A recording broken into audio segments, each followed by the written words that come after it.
সরকারি খাল দখলমুক্ত করার দাবি। আমাদের দাবি একটাই, আগামী 15 দিনের ভিতর প্রশাসন কোনো উদ্যোগ গ্রহণ করবে সরকারি খাল দখল। আপনাদের এই দাবির সঙ্গে আমরা একমত এবং আপনারা জানেন যে ইতিমধ্যে আমরা কিন্তু কার্যক্রম শুরু করেছি। এই যে যেটা আমাদের দেলভাসানি খাল, এটা আমরা কিন্তু কিছুদিন আগে এটা অবমুক্ত করা হয়েছে 20 তারিখে সম্ভবত। এছাড়া বহরবনিয়াতে আমাদের খাল উন্মুক্ত হয়েছে, কয়েকদিন আগে রামপালেও একটা খাল উন্মুক্ত হয়েছে। আমাদের 559টি খাল আছে। তো এগুলো বিভিন্ন সময় লোকজন এই নেট পাটা কুমো এগুলো দিয়ে দখল করে রেখেছে। তো আমরা চাই যে এটি সমানভাবে সর্বসাধারণের জন্য উন্মুক্ত থাকবে এবং আমরা এটা শুধু উন্মুক্ত করাই নয়, আমরা আইনগত ব্যবস্থা নিচ্ছি।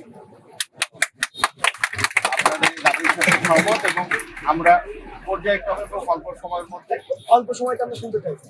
অল্প সময়টা বাস্তব আমাদের এটার জন্য বাজেট প্রয়োজন আছে, অথবা যদি আমাদের এখানে আমাদের কিন্তু কাজ চলমান আছে। এটা এমন না যে এটা আমরা একবার একটা উন্মুক্ত করে দিলাম সেটা উন্মুক্ত থাকবে। এটা মানে মাকড়সার জালের মতো, মানে আবার আরেকজন হয়তো আরেক জায়গায় দিবে। এটা আমরা কন্টিনিউয়াস আমরা সার্ভেলেন্সে রাখবো। আমাদের এটা একটা পরিকল্পনায় আছে যে এই খালকে পাহারা দিয়ে রাখার জন্য আমরা সংশ্লিষ্ট ইউনিয়নে এরকম একটা আমাদের কমিটি থাকবে যারা এই খালগুলা উন্মুক্ত রাখবে। ধন্যবাদ স্যার। কিন্তু যে জিনিসটা দেলভাসানি আমরা উন্মুক্ত করে ফেলছি বলে দাবি করতেছি বা করে ফেলছি আমরা, কিন্তু দেলভাসানির যে দখলদার ছিল তার কোনো শাস্তির ব্যবস্থা হয়েছে। আমরা কিন্তু শুধুমাত্র উন্মুক্ত খাল চাচ্ছি, যারা দখল এতদিন ধরে দখল করে আছেন জনগণের অধিকার, এই দখলদারদের কোনো রকম শাস্তির ব্যবস্থা এই পর্যন্ত করা হয়েছে। আমরা এখন থেকে যেগুলোতে যাব সেটা একটা নির্দিষ্ট সময় আমরা বেঁধে দেবো। এর মধ্যে আপনাদের যদি মাছ ছাড়া থাকে বা আপনাদের যদি নিজস্ব মানে ব্যবস্থাপনায় যদি আপনারা এটাকে খুলে নিয়ে যান, তাহলে আমরা সেটাতে কোনো অ্যাকশনে যাব। কিন্তু একটা সময় দেওয়ার পরে আমরা তাদেরকে যদি আমরা ধরতে পারি তাহলে অবশ্যই আমাদের প্রচলিত আইন আছে।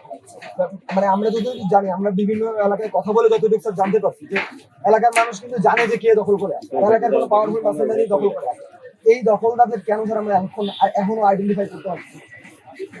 আচ্ছা, এটা আমরা জেনে আমরা সে অনুযায়ী ব্যবস্থা নেব এবং আমাদের মূল বিষয়টা হচ্ছে যে খালটি অপদখল মুক্ত করে রাখতে হবে। একই সঙ্গে শান্তি শৃঙ্খলা এবং প্রতিহিংসা এগুলো যেন তৈরি না হয়, আমরা এই জন্য মধ্যম পদক্ষেপ নেব। তবে এটা আস্তে আস্তে আমাদের অভিযান আরো তীব্র হবে। আমাদের স্মারকলিপি আছে, বাট আমরা আপনার কাছে গত 2 মাস আগেও আমি আপনার কাছে স্মারকলিপি দেওয়া হয়েছে গণস্বাক্ষর সহ। আমরা অনেকবারই স্মারকলিপি দিচ্ছি 4 বছর ধরে কন্টিনিউ, বাট আমরা বলি যে ভালো আসলে কোনো ফলাফল এখনো পাইনি। তাই আমরা বলি যে এবার আমাদেরকে মাননীয় প্রধানমন্ত্রী পরবর্তী স্মারকলিপিটা আপনার মাধ্যমে আমরা এটা পাঠিয়ে দেবো এবং বাবু তুমি একটু ভিতরে যাও, একটু ভিতরে যাও, ওই সাইডে একটু বাইরে আসো, চলে আসি।